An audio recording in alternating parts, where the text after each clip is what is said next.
उपमुख्यमंत्री एकनाथ शिंदे यांच्या अध्यक्षतेखाली पालघरच्या मनोर जवळील सायलेंट रिसॉर्टमध्ये शिवसेनेची संघटनात्मक बैठक पार पडली।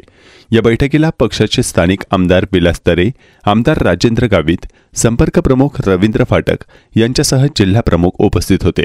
यावेळी मुंबईतील हिट अँड रन प्रकरणी पक्षातून निलंबित केलेले शिवसेनेचे माजी उपनेते राजेश शहा यांना व्यासपीठावर स्थान देण्यात आलं होतं। त्यामुळे अनेकांच्या भुवया उंचावल्या होत्या। शिवाय एकनाथ शिंदे यांचं नेमकं चाललंय काय अशी चर्चाही रंगली होती। बैठकीनंतर उपमुख्यमंत्री एकनाथ शिंदे यांच्या हस्ते विविध राजकीय पक्षातील नेते, पदाधिकारी यांचा पक्षप्रवेश झाला। यावेळी खंडणीचा गुन्हा दाखल असलेला शिवसेना ठाकरे गटाचा माजी नगरसेवक स्वप्नील बांदेकर याचा एकनाथ शिंदे यांच्या उपस्थितीत शिवसेनेत प्रवेश झाला। स्वप्नील बांदेकर यांच्यासह चौघांनी एका बांधकाम व्यावसायिकाकडे 10 कोटींची खंडणीची मागणी केली होती। खंडणीच्या रकमेतील 25 लाखांचा पहिला हप्ता घेताना सापळा रचून नवघर पोलिसांनी ही कारवाई केली होती। स्वप्नील बांदेकर हे वसई विरार महानगरपालिकेत 2015 ते 2020 या काळात शिवसेनेचे नगरसेवक होते। शिवसेनेत फूट पडल्यानंतर ते ठाकरे गटासोबत होते। बांधकाम व्यावसायिक आकाश गुप्ता यांचा वरळीत एक झोपडपट्टी पुनर्विकास प्रकल्प सुरू होता। या प्रकल्पाच्या विरोधात स्वप्नील बांदेकर यांनी ठिकठिकाणी तक्रारी केल्या होत्या। तक्रारी मागे घेण्यासाठी स्वप्नील बांदेकर यांनी 10 कोटींची खंडणी मागितली होती।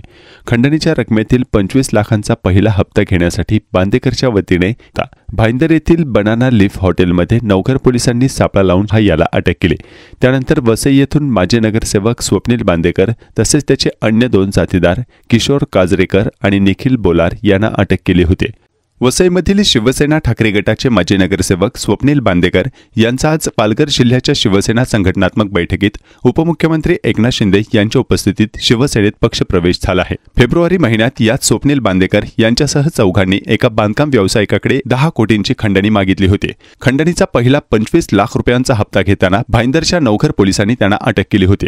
शिवसेनेच्या बंडानंतर सुद्धा स्वप्नील बांदेकर हे ठाकरे गटासोबत होते। मात्र खंडणीचा गुन्हा दाखल होऊन अटक होऊन सुटका झाल्यानंतर त्यांनी आज पालघरमध्ये शिंदेंच्या उपस्थितीत शिवसेनेत पक्षप्रवेश केला। बांधकाम व्यावसायिक आकाश गुप्ता यांचे मुंबईच्या वरळी येथील एका झोपडपट्टी पुनर्विकास प्रकल्प सुरू होते। या प्रकल्पाच्या विरोधात स्वप्नील बांदेकर यांनी विविध ठिकाणी तक्रारी करून 10 कोटी रुपयांची मागणी केली होती।